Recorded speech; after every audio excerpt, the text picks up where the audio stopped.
Emma was crying. Tears were streaming down her face. There were pages of numbers in front of her, and the numbers meant something. She was in trouble. Emma and her husband were Christians. They knew their Bibles, but failed to apply biblical principles to their money. This affected every other area of their lives. We sat down and started looking at their financial reality. That started the tears. They realized that they were spending $4,000 a month, even though they were only making $1,000 a month. And they acknowledged that they were in trouble. For the first time in their lives, they realized that they were drowning financially. Emma and Ethan have a major problem. A problem that is the #1 leading cause of divorce: money. The average rate of divorce in America is 50%. Unfortunately, among Christians, the percentage is not much better. However, Tom Corley did a study among wealthy individuals, and the divorce rate is only 20%. Why so low? What habits do the wealthy have that mimic simple biblical principles? I shared with Emma and Ethan my own journey, how my wife and I lived well below the poverty line before we learned to practice a few simple money habits. I offered to share a few biblical secrets for getting their finances in order. Also, if she was interested, I suggested that Emma could go shopping with my wife, and she could see firsthand how my wife spent only a fourth of what Emma was spending on groceries.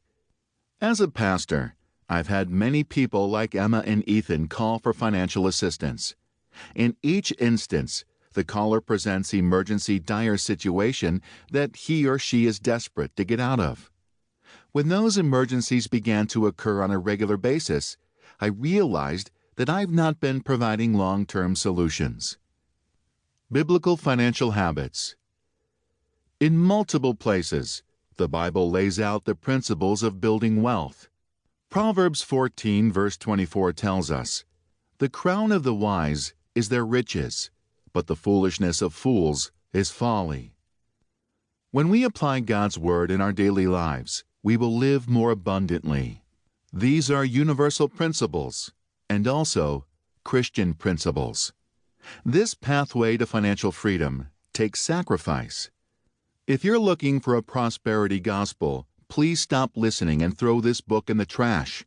While I believe in God's blessing, I am always amazed when people expect God's blessing when they're not following God's counsel.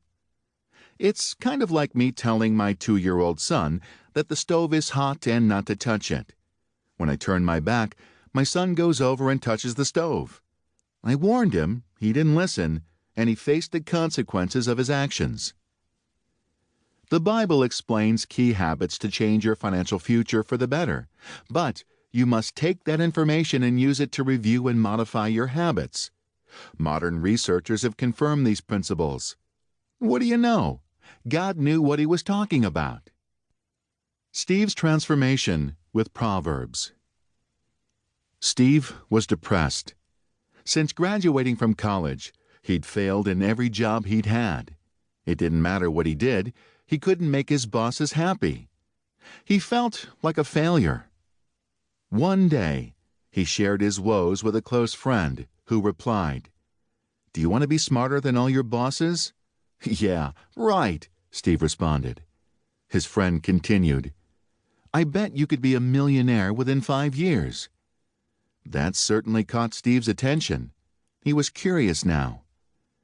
His friend and mentor responded, "I want you to read through the book of Proverbs, 1 chapter a day. Get a journal and start writing down the lessons that you learn." Steve took his friend's advice, following the path of many great men in history. George Washington, Thomas Jefferson, Abraham Lincoln, Henry Ford, and Thomas Edison were all readers of Proverbs. In less than 2 years, Steve was applying those principles in a marketing startup company. A few months later, he was making $1 million a week. The book of Proverbs changed Steve's life.